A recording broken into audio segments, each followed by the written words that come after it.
Hyde, who's a Central Floridian and a veteran. He's going to have some things to say about what we're talking about this morning. So I think most people who've been in Florida over the recent years have seen, you know, on the one hand, if you're a homeowner and you bought a home 5-10 years ago, your home's worth a lot more now, just based on the market, based on people wanting to have a demand to live in Florida. And so, you know, there's obviously a lot of benefits that come to that. I mean, I know people who bought their homes for, you know, $250,000 30 years ago, and now they're assessed at over $1 million. That's not something that is out of the ordinary, and that is a source of wealth, particularly if you're free and clear of the mortgage. But one of the drawbacks of that is you have bought a house at a certain price. You can obviously afford that. You may have been taxed at that price at the time. Now you have local governments telling you, well, actually, no, your house is worth a lot more. Pony up more to us in the form of property taxes. And so people have seen, even with homestead exemption, it has not been enough to be able to protect people against these rising assessments. And then, of course, if you're in a situation, and look, we have a relatively mobile workforce. I mean, if you're somebody that has a job in Tampa and then you have a better offer to come to Orlando, you sell that house, but then now you're buying a new house at a higher value, you're locked into a higher tax base right there. And so that has been something that's been very difficult for a lot of people to afford. And then, of course, you've got elderly on fixed income. They had budgeted for a certain number of costs, and now all of a sudden they're having to see more and more in the form of higher property assessments. So we've recognized this as an issue. I was the first, I think, elected official in Florida, to call for constitutional amendment to protect people against what's happening with property taxes. Now, there's a lot that's going to go into that. That'll be on the ballot, hopefully, in 2026. But of all the taxes that are impacting Floridians, right now, property taxes are the most significant. I can tell you when people talk to me about taxes, I would say it's like 99% talk about property taxes. That is something that people are concerned about. So when you're doing proposals, whether it's working with the legislature, whether it's putting something on the ballot, to me, the threshold question is the tax relief needs to be Florida first. We need to focus on our Florida residents. We need to focus on, in this case, Florida homeowners, particularly our homesteaded homeowners, and we need to focus the relief there. I want Canadian tourists and Brazilian tourists subsidizing the state and making it so Florida residents pay less taxes. I don't want to give Canadians a tax cut.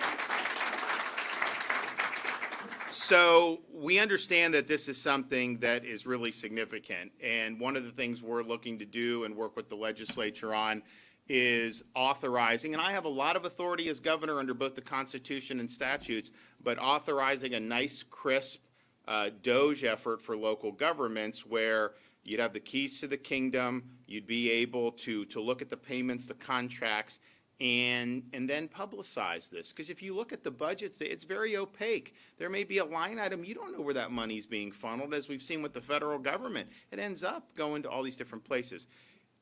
We have major counties in this state that have had massive expansions of their budgets just in the last 5 or 6 years. And the reason is they're getting more revenue from the property tax.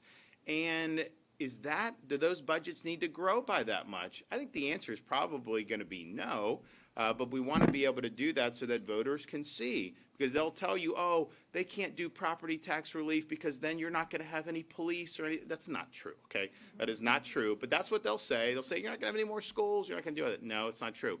But I think we can show that through the DOGE effort. So we want to be able to do that, and then, of course, build up to having very robust constitutional protections. And the thing about it is, property taxes are an anomaly because, they're not voluntary. Consumption taxes are basically voluntary.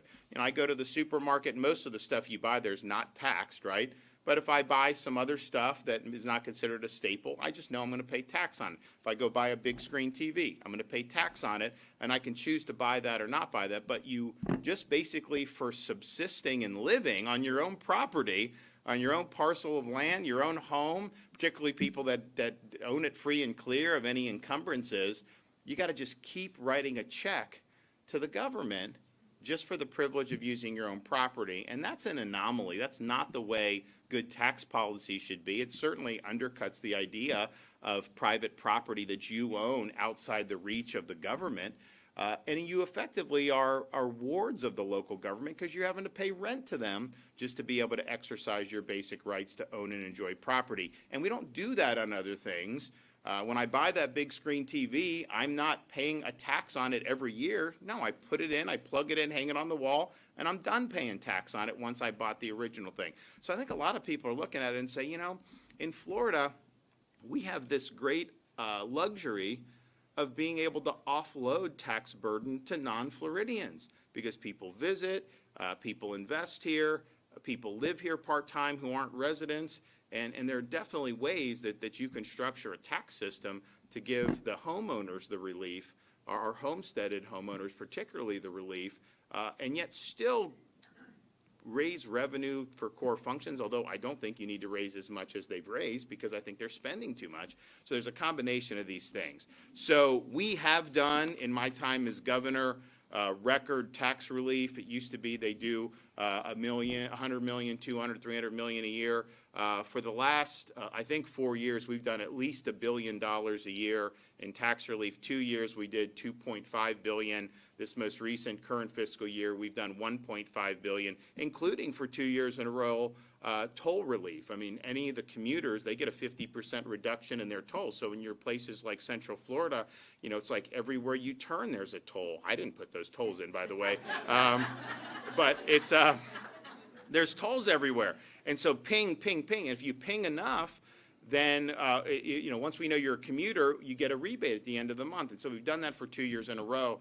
And I would not want to give a rebate to Brazilian tourists that come, like let them pay the tolls, right? We're giving the rebate to our Floridians who are working here and are commuting here. So that was something that was really good. We've also done back to school sales tax holidays for every year since I've been governor. We instituted a disaster preparedness tax holiday. There's actually 2 periods, once before hurricane season, once kind of in the middle of hurricane season, where you can get all these supplies tax-free. And a lot of Floridians have availed themselves of doing that. We also instituted a Freedom Summer holiday for 4 years in a row, and that exempts recreational items and outdoor activities for families and Floridians from taxes who are looking to enjoy our great Florida summer. And like, look, as someone that grew up here, I know there's people that go elsewhere over the summer, and I understand, but you know, there's a lot to do over the summer here, and people have a good time. We also have done a skilled worker tools holiday, which exempts tools and equipment used by skilled trade workers, but also just, you know, families. If you want to have this around your house, you can do it for that. We've done a gas tax holiday in 2022 when gas taxes spiked. We are also proposing the permanent relief of the business rent tax. That was something that we've reduced significantly. We're the only state in the country that taxes this. I think it would be good for our economy. I think it would be good particularly for small businesses. We've also proposed tax holidays for Second Amendment sales between Memorial Day and 4th of July. There's, you know, we got a lot of people buying the ammunition, whatever. You get it tax-free. Also a 2-month boating fuel tax holiday that'll save Floridians $27 million by reducing the motor fuel taxes levied on boating fuel. We also will you know, work on other things, and we've done a lot. Like for now, all baby items are permanently tax-free from sales tax in Florida. We did that a couple years ago. And so we've never done more than what we've done since I've been governor, not even close in terms of the numbers when you look at the tax relief. And so we want to be as bold as we can be, but I also have a reality that, you know, you have to get these things passed by the legislature. You got to convince them that this is something that you want to do. And if that's kind of the range that we've been in on the high end already, you know, what are the possibilities? Well, as it turns out, the House of Representatives leadership produced a proposal to dedicate $5 billion to tax relief. Now, they proposed to reduce the state sales tax by 3/4 of a penny. And, you know, the issue with that is people, one, are not clamoring for sales tax relief. They're clamoring for property tax relief. So there's no property tax relief in that proposal. but it also allows relief for foreigners. It allows relief for visitors and part-time residents. I think the tax relief needs to be focused on Floridians. We need a Florida first tax package. And so I very much appreciate those folks in the House that set that $5 billion target. That'll be more than we've ever done by a country mile. And if that is something that's in the ball game, if that's something that they're willing to discuss, we'll accept that, but we'll come with a proposal to focus that $5 billion on reducing property taxes for people in Florida. And we have a chance.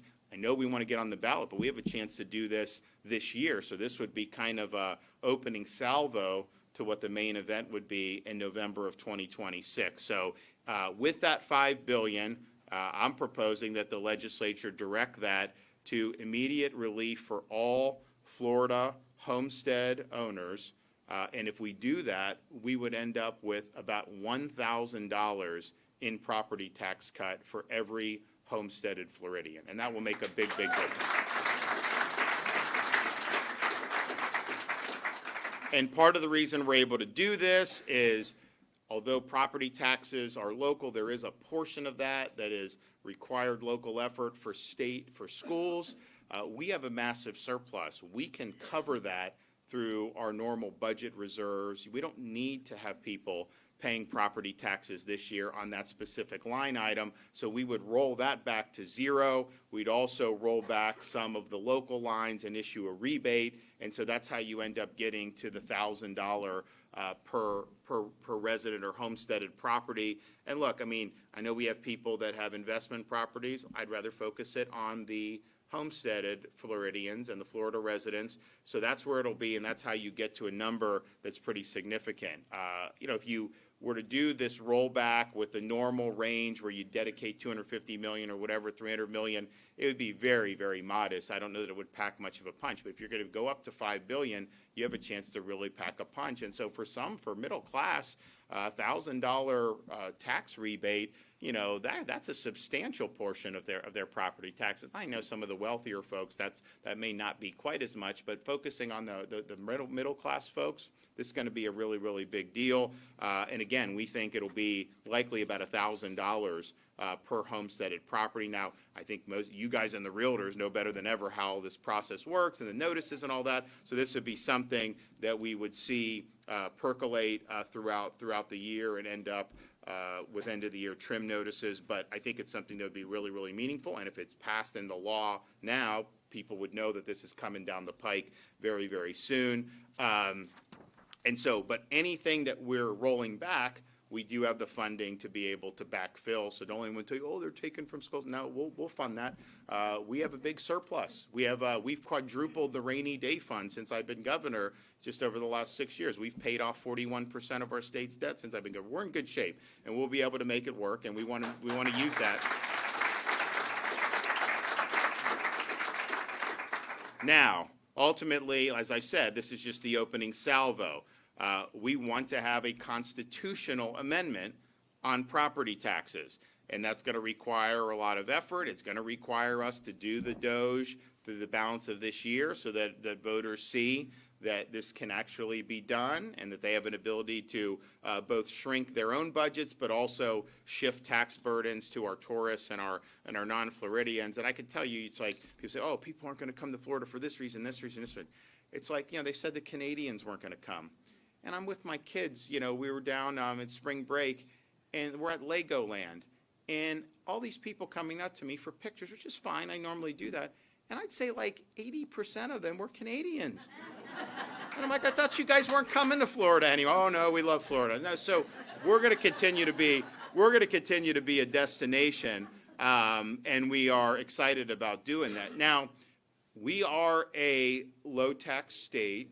We have the second lowest per capita state taxes in the entire country. Of course, we have no income tax, and even though we rely on sales tax, our sales tax is basically middle of the pack. You know, California, they have this really stiff income tax, but they also have the highest sales tax. They have an 8% sales tax statewide. It's higher in a lot of localities. So we've done a good job on that, and the property taxes are basically local, but we rank middle of the pack on property tax rates throughout the country. I don't think that's good enough. I think we have an opportunity, particularly given that we draw a lot of people, to really, really make an impact on property taxes. Man, I'll tell you, first of all, the realtors, I mean, you would boom like never before. I mean, are you kidding me? This would be really good. But part of what's happened right now, we're not seeing the same amount of sales, partially because of interest rates, but partially because of the property taxes. Who wants to move from Tampa to Jacksonville if you're going to end up with a house that's going to have a much higher tax basis, and then you're going to have to fork over all this? So people are locked into lower interest rates, lower property tax. It still goes up with homestead, but not as much as it would. And that's really, I think, inhibited the market. I think you would see the market respond very positively to this. So that's the main event. That's what we're going to be looking to do in November of 2026. And look, when you're in a position to be able to make a difference, listen to folks. What are the concerns? What would make it easier? There's certain things that if I could snap my finger, I would do. You know, we don't have control over everything as state government. I mean, there's a lot that goes on. We have a national economy. We have national policy. We have all this other stuff. But the one thing that we as Floridians, through the political process, can control is the tax. We can control that. We can go to the amendment, and we can do property taxes that way. You know, we can cut taxes on other taxes in Tallahassee. There's things you can do. We're in total control of that. That's not market-based. It's not because of what's going on in Washington. It's not because of what's going on in the private sector. We control that. And so if people need relief, we're in good fiscal shape. We have the ability to provide relief. We have a responsibility to get it done. So I'm excited to be able to make this proposal. I wasn't sure that something like this would be possible, but you know, if you up the ante, we're going to be there to call that. So I want to thank everyone for being here. We're going to hear from Tim first from the Realtors, and then we'll hear from Bill Hyde, one of our homeowners here in Central Florida. So come on up.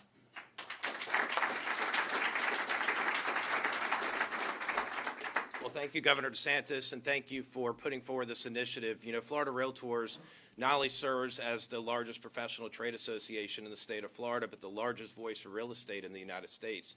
We have 240,000 members in the state of Florida. What I like to say is that's 240,000 small businesses. What that really is that's 240,000 advocates for homeowners. It's 240,000 people every single day that wake up and say, how do we make sure that we continue to preserve the American dream?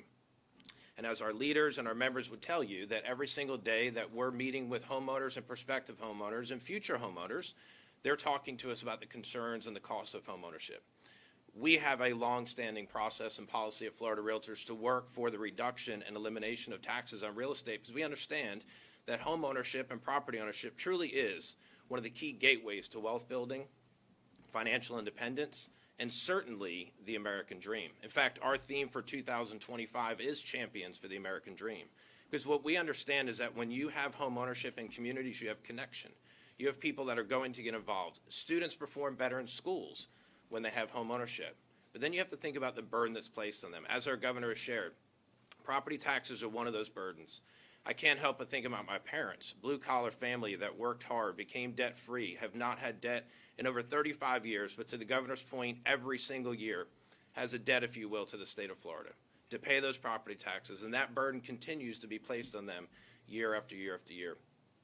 A proposal such as this is one that not only will open up the marketplace, as our governor talked about, but it will also protect those that are living in their homes on fixed incomes. Those that are saying, you know what, I want to make sure that I can continue to be in the community that I love, the community that maybe I raised my family in, or in the community that I chose to move to from another part of the world or another part of the country. Homeownership truly is one of those cornerstones of the American dream, but making sure that it's affordable is going to continue to be important. We are truly blessed that people from around the world, and certainly from around the country, choose every single day to move to the state of Florida, and our members welcome them in. We're the ambassadors that meet them on the front lines every day and say, how do we help you get connected and secure within this community? How do we help you find the pathway to your financial well-being and your wealth building and home ownership? So, Governor, I want to thank you for the proposal. I want to thank you for doing this with Florida Realtors. Our organization knows better than anyone that property ownership is a core foundation of wealth, of opportunity, of stability, and of what families look for every single day. And we know that when families get to the end of work and retirement and all those things, their home is often their most valuable asset. And we want to make sure that Floridians have the ability to stay in their homes, to enjoy their homes, and to continue to build the financial wealth for their families. We believe that tax reform is needed across the board in the state of Florida, and certainly Florida Realtors is always standing on the front line to advocate for reductions when it comes to property taxes. So we thank you. We stand with you and the leaders in the state to continue to have this conversation and figure out how we can make sure that Floridians are protected, home ownership is empowered, and that more people see the dream of home ownership come to life for them. Thank you. All right.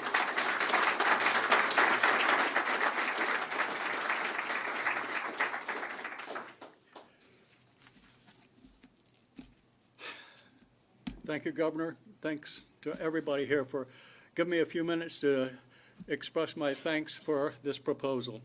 My name is Bill Hyde. My wife, Hope, and I have been married for 46 years. She's also my former pit crew, by the way. I grew up in Hialeah. I served in the Navy, also in the Merchant Marine. We settled in Oviedo many years ago, where Hope's family has been since the 1950s. And we are here to support Governor DeSantis' proposal to eliminate property taxes.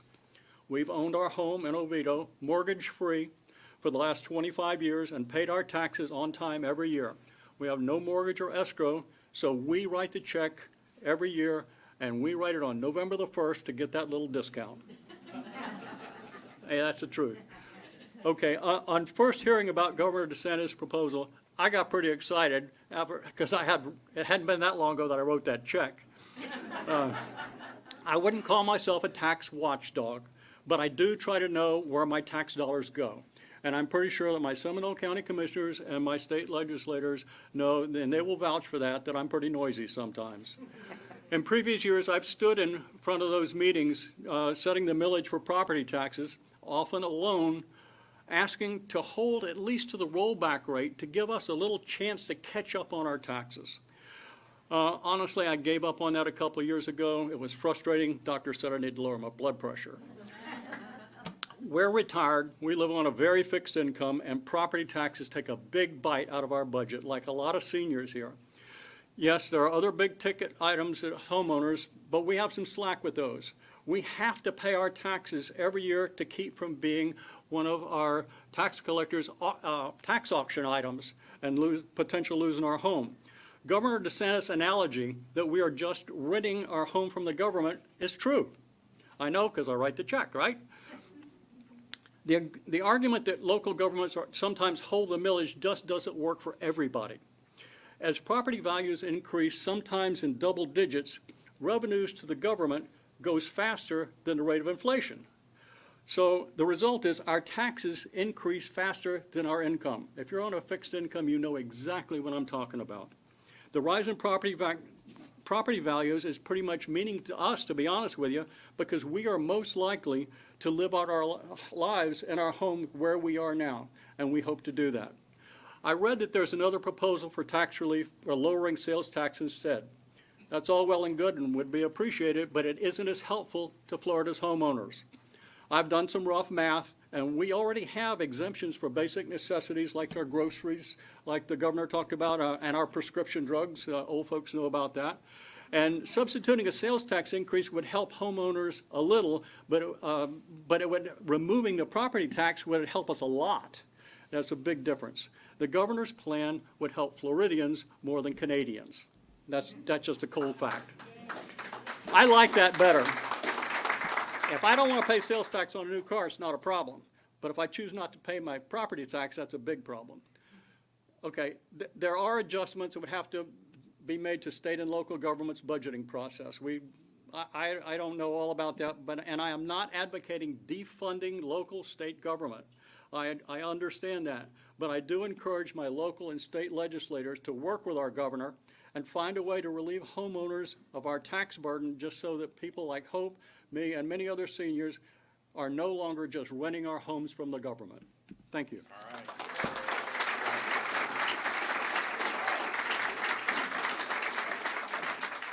Well, thanks, Bill. I appreciate that very much. And look, people have asked for relief. They need relief. There's positives when you have a state that people want to move to. The values going up can be positive. You know, part of the thing, though, I think that I've noticed, it's like this condos.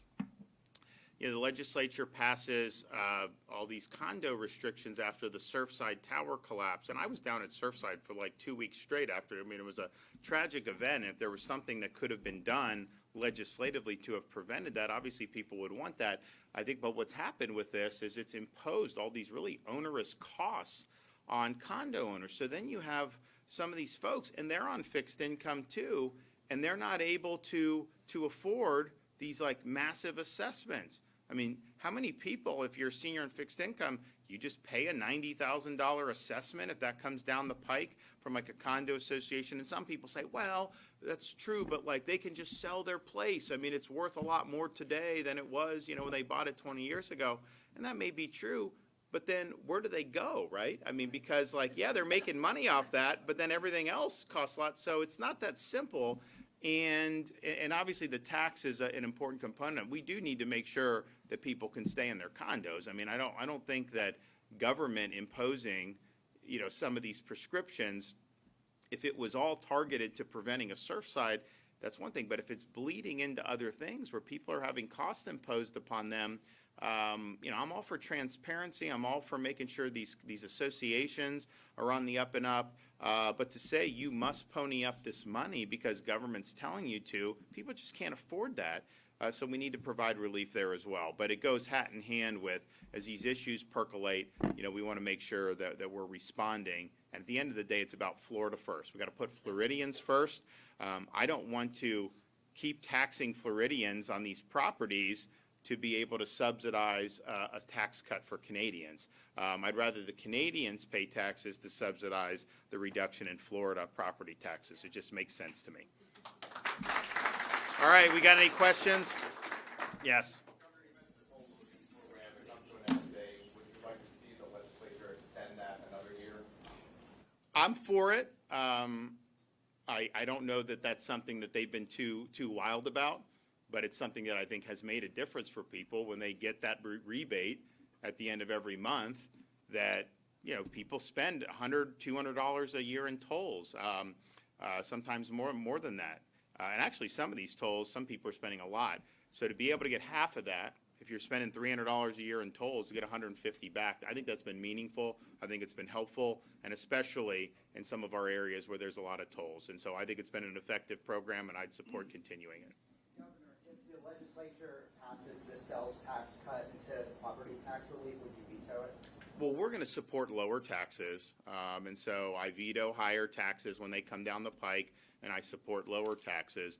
I'm fine with doing sales tax reductions. Heck, I've proposed sales tax reductions and enacted many sales tax reductions since I've been governor, and I'm happy to do that. But I also think that how are you cutting taxes? Are you going to focus on what gets you the most bang for the buck to help Florida residents?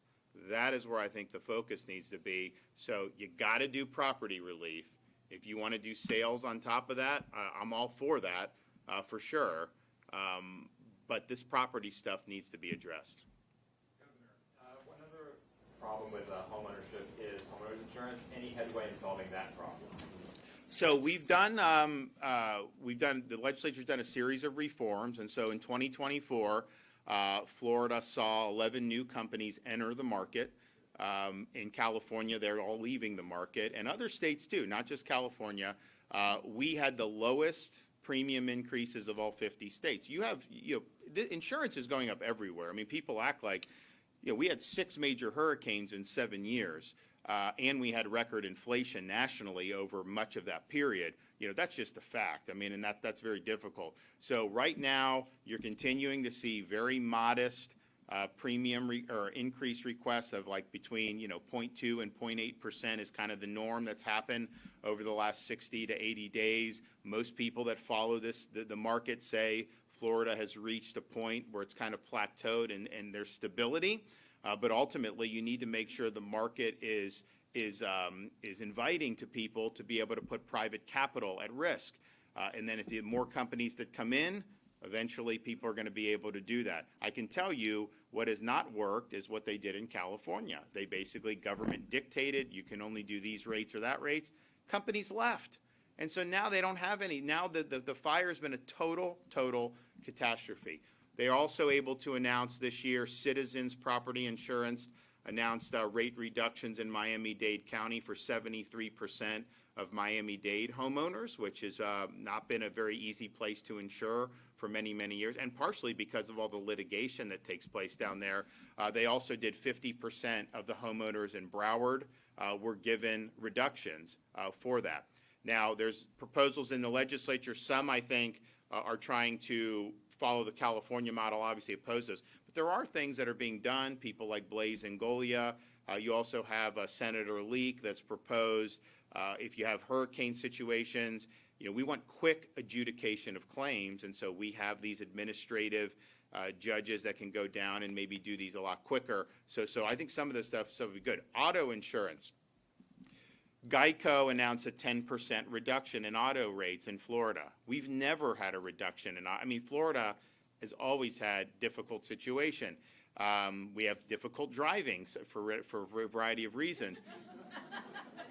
But auto insurance, if you look at like the 2024 end of year inflation print, auto insurance nationwide was the #1 inflationary item of all the major things that people do anywhere in the country. So that is going up everywhere. The reason why Geico announced 10%, Progressive announced 8% decrease, State Farm announced 6% decrease, is because a year and a half ago we did litigation reform. Florida had been a lawsuit maven. You see the billboards everywhere. You don't see that in a lot of other states, but they're everywhere. And it's all about ginning up litigation.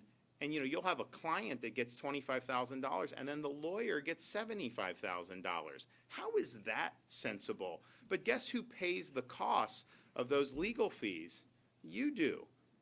It's part of the cost of doing business, so everything raises.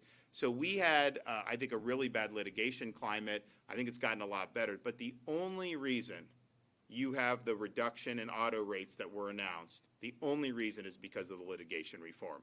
So if you undo that, which they're now trying to do in the Florida House, that will benefit personal injury, liberal trial lawyers. That will give them more money, for sure.